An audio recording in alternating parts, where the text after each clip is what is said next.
Hello everyone, welcome in PCC academy. आज के इस वीडियो लेक्चर में हम जो इनहेरिटेंस के टाइप हैं उसमें पहला टाइप सिंगल लेवल इनहेरिटेंस के बारे में पढ़ने जा रहे हैं। इससे पहले हमने इनहेरिटेंस क्या होती है, क्यों हम इनहेरिटेंस का यूज़ करते हैं, कहाँ कहाँ इनहेरिटेंस यूज़ होती है, क्या इसके एडवांटेज है और इसके कितने टाइप्स होते हैं वो हमने देख लिए थे। और विजिबिलिटी मोड के बारे में भी हमने पढ़ लिया था। आई होप आपने वो वीडियो लेक्चर देख लिया होगा।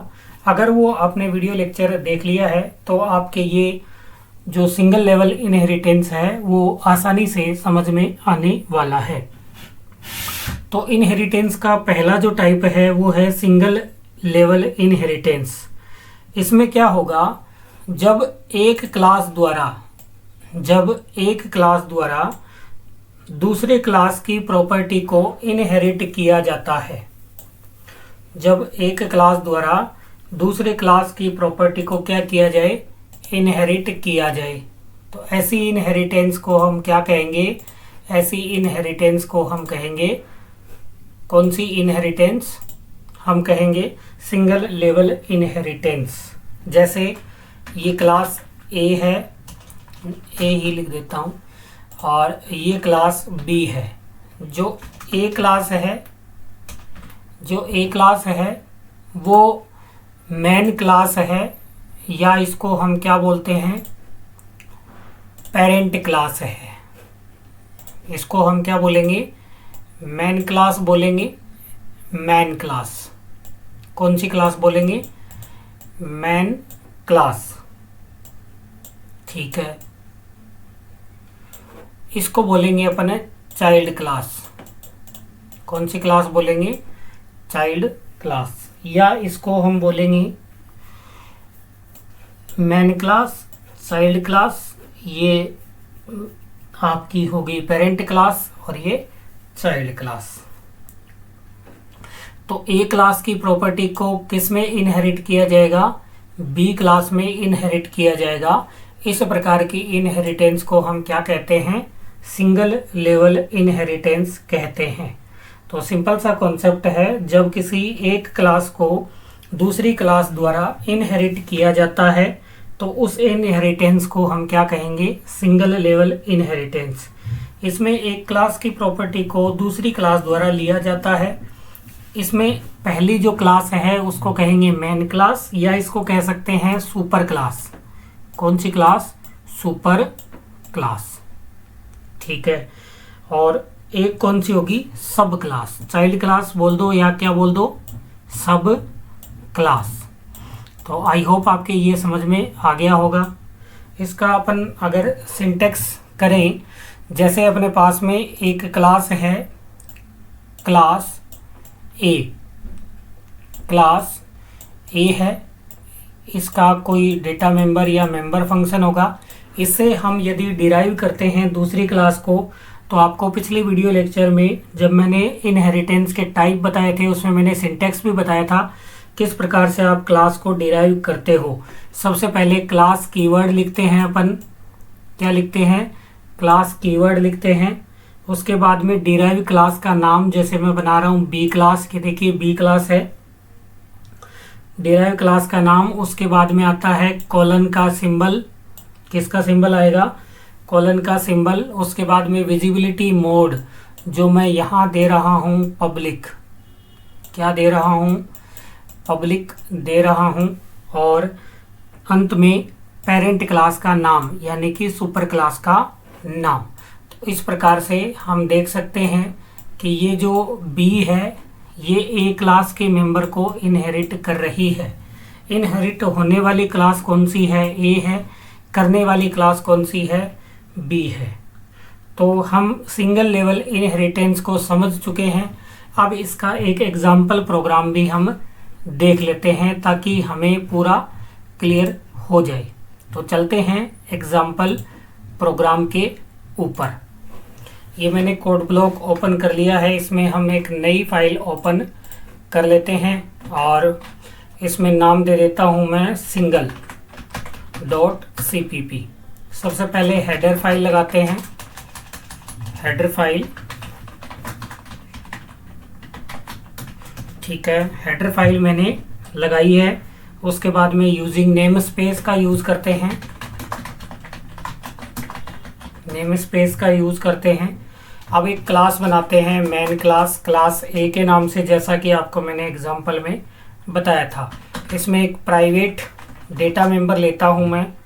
प्राइवेट के अंदर, प्राइवेट विजिबिलिटी मोड में, इंट में ए, और पब्लिक में इसके लिए कुछ फंक्शंस लेते हैं, जिसमें पहला है void get val ए की वैल्यू इनपुट करवाने के लिए, और ये जो फंक्शन है एक आर्गुमेंट लेता है।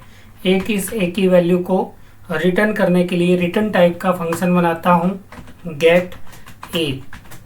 तो इन दो फंक्शन को अपन पहले समझ लेते हैं क्या है ये फंक्शन। तो देखिए, आप आराम से इसको पहले समझिए। मैंने एक क्लास बनाई है ए, इसमें एक प्राइवेट डेटा मेंबर लिया है क्या, ए, ठीक है। इस ए की वैल्यू को इनिशियलाइज करने के लिए हमने गेटवेल ए नाम से फंक्शन बनाया है, जो इसकी वैल्यू को इनिशियलाइज करेगा। और गेट ए फंक्शन किस लिए बनाया है, गेट ए फंक्शन ए की वैल्यू को रिटर्न करने के लिए, जो इसको कॉल करेगा उसको ए की वैल्यू क्या कर देगा, ये रिटर्न कर देगा। तो ये थी अपनी मेन क्लास।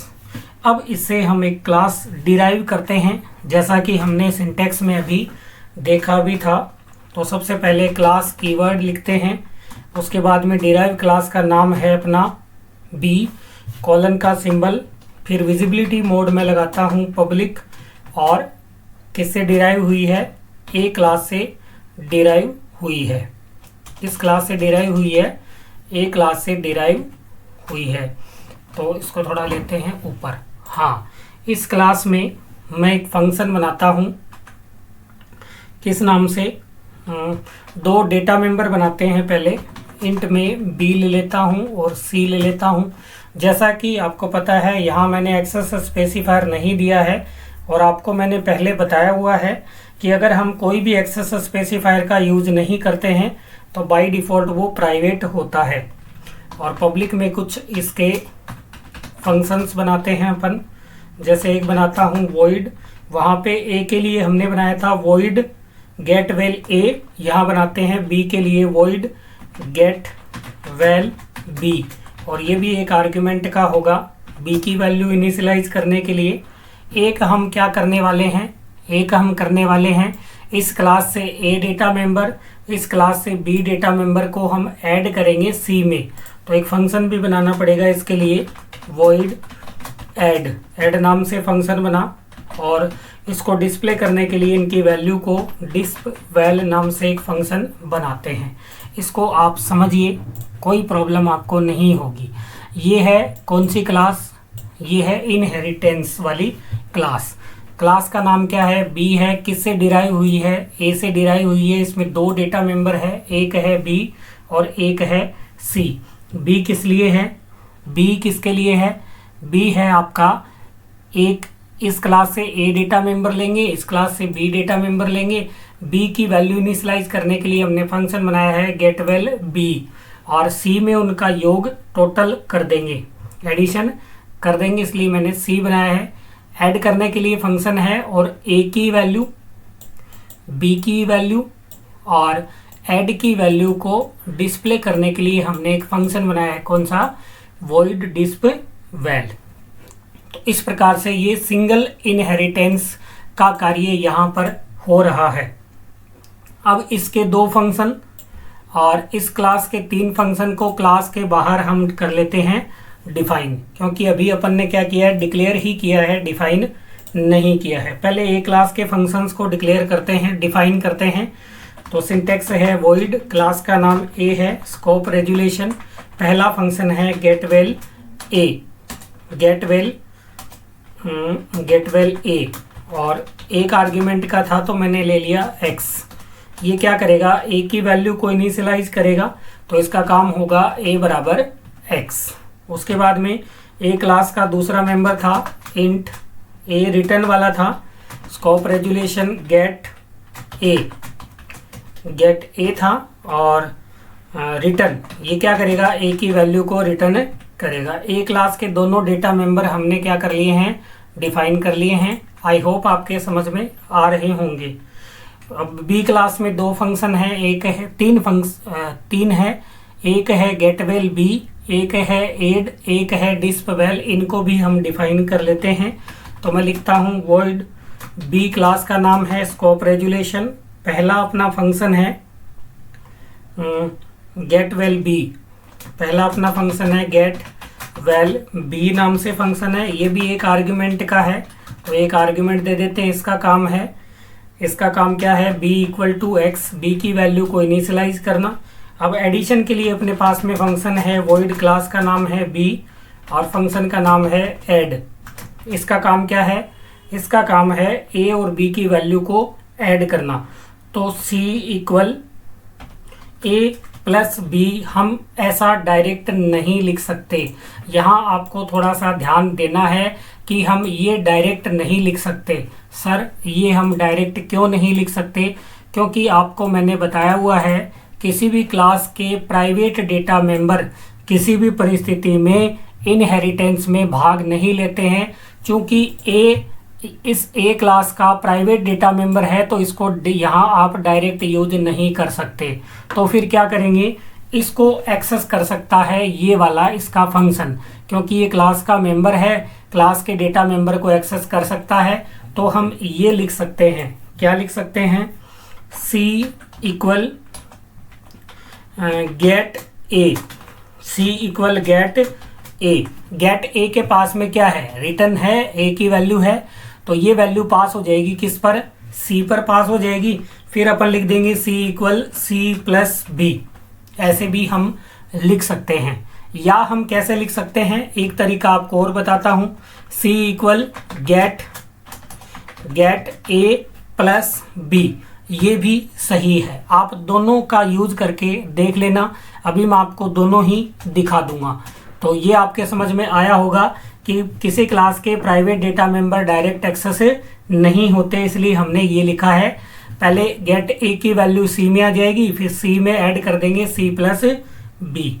अब अपना डिस्प वैल एक फंक्शन है, उसको डिफाइन कर लेते हैं। वॉइड बी है क्लास का नाम और फंक्शन का नाम है डिस्प वैल। इसका काम क्या बताया था मैंने, इसका काम था ए की वैल्यू को प्रिंट करना। तो अपन लिख देंगे वैल्यू ऑफ ए, और किससे आएगी, गेट ए से आएगी। ध्यान रखना है सीधा ए नहीं लिखना है, सीधा ए लिखेंगे तो एरर आएगी। सी आउट, और किसकी वैल्यू प्रिंट करवाएगा, value of B. Value of B direct use कर सकते हैं, बिल्कुल कर सकते हैं, क्योंकि बी क्लास का डेटा मेंबर है ये। उसके बाद में किसकी वैल्यू, उसके बाद में वैल्यू ऑफ सी, यानी कि एडिशन, यानी कि क्या आएगा, एडिशन आएगा। और किसको कॉल कर दीजिए, सी को कॉल कर दीजिए, और यहाँ पर ये फंक्शन बंद हो गया। तो हमने इतने में क्या किया है, हमने इतने में पहले एक मेन क्लास बनाई है, उसकी एक सब क्लास बनाई है, और उनके डेटा मेंबर को 1 बाय 1 डिफाइन कर लिया है। अब काम रह गया अपना मेन फंक्शन का। तो अपन करेंगे इंट मेन। इंट मेन में हमेशा अब ध्यान रखना है आपको, ऑब्जेक्ट हमेशा चाइल्ड क्लास का बनेगा। ऑब्जेक्ट किस क्लास का बनेगा, ये आपको ध्यान रखना है। ये बहुत इंपॉर्टेंट बात है कि ऑब्जेक्ट हमेशा कौन सी क्लास का बनेगा, चाइल्ड क्लास का बनेगा। ठीक है, मेन में अपन ऑब्जेक्ट बनाते हैं, यानी कि चाइल्ड क्लास अपनी कौन सी है, बी क्लास है। तो पहले तो मैं ए की और बी की वैल्यू एंटर भी करवानी पड़ेगी, क्योंकि एक आर्ग्यूमेंट वाला है। तो दो वेरिएबल लेते हैं, इंट में ए और बी, फिर ए की वैल्यू और बी की वैल्यू यूजर से इनपुट करवाते हैं। इंटर वैल्यू ऑफ ए और सीन करवा देंगे ए के लिए, और C out enter value of B, और सीन करवा देंगे किसके लिए, बी के लिए। ठीक है, अब हम कॉलिंग वाला काम करेंगे। बी के लिए ऑब्जेक्ट बना देंगे, यहाँ पे बी के लिए ऑब्जेक्ट बना देता हूँ, क्लास बी है, उसके लिए ऑब्जेक्ट बना देता हूँ ओबीजे। ठीक है, अब एक एक फंक्शन को अपन कॉल कर देंगे। पहले ओबीजे डॉट गेट वैल ए, जो कि ए क्लास का मेंबर है, उसको अपन ने ए पास कर दिया। यहाँ पर ए की वैल्यू आ गई है अपने पास में, तो वो हमने पास कर दी है। उसके बाद में ओबीजे डॉट बी के लिए फंक्शन बनाया था अपन ने गेट वैल बी, और यहाँ से क्या पास कर दिया, बी हमने पास कर दिया है। उसके बाद में इन दोनों का ऐड करने के लिए ओबीजे डॉट ऐड फंक्शन का हम यूज करेंगे, और उसके बाद में उनको डिस्प्ले करने के लिए अपन किसका यूज करेंगे, डिस्प वैल का हम यूज करने वाले हैं। ये अपना काम हो गया, और स्टेटमेंट लिख देते हैं रिटर्न। अब इसको आराम से आप समझ लीजिए, क्योंकि हमें दो आर्ग्यूमेंट लेने थे, एक ए क्लास के लिए ए के लिए और एक बी क्लास के बी के लिए। तो हमने यूजर से ले लिया है, माना यहाँ पर मैंने 100 एंटर करवाया है और यहाँ पर मैंने 50 एंटर करवाया है, तो यहाँ से 100 पास हो जाएगा और यहाँ से 50 पास हो जाएगा। फिर इन दोनों का क्या करना है, ऐड करना है, तो ऐड हो जाएगा, 150 हो जाएगा। इनको फिर डिस्प्ले करवा देंगे, वैल्यू ऑफ ए कितनी है 100, वैल्यू ऑफ बी कितनी है 50 है, और उसके बाद में 50 है, उसके बाद में वैल्यू ऑफ सी कितनी आ जाएगी 150 आ जाएगी। तो इस प्रकार से अपना आउटपुट आना चाहिए। चलिए इसको रन करके चेक भी कर लेते हैं कि कोई मिस्टेक अपने से ना हो। अगर कोई मिस्टेक है तो अपन उसको कर लेते हैं सही। यहाँ पर एक मिस्टेक आई है, तो अपन चेक कर लेते हैं क्या मिस्टेक है। ये देखिए एरर आ रही है अपने, क्या एरर आ रही है सर, एरर आ रही है, ये देखिए A has not been declare. A क्या नहीं है, डिक्लेयर नहीं है। कैसे नहीं है, ए डिक्लेयर तो है, बिल्कुल है। पब्लिक बी क्लास ए बिल्कुल डिक्लेयर है, कोई भी इसमें इशू नहीं है।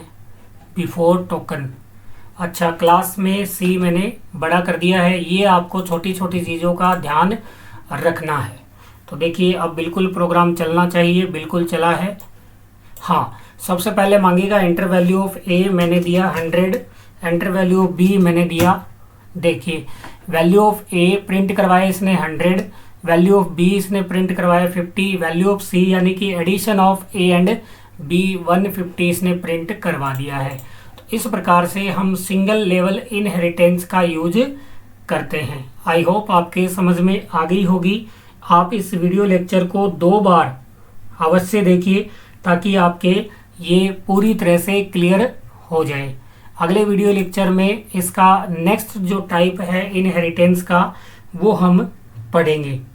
तो मिलते हैं अगले वीडियो लेक्चर में, तब तक के लिए जय हिंद, जय भारत, थैंक यू।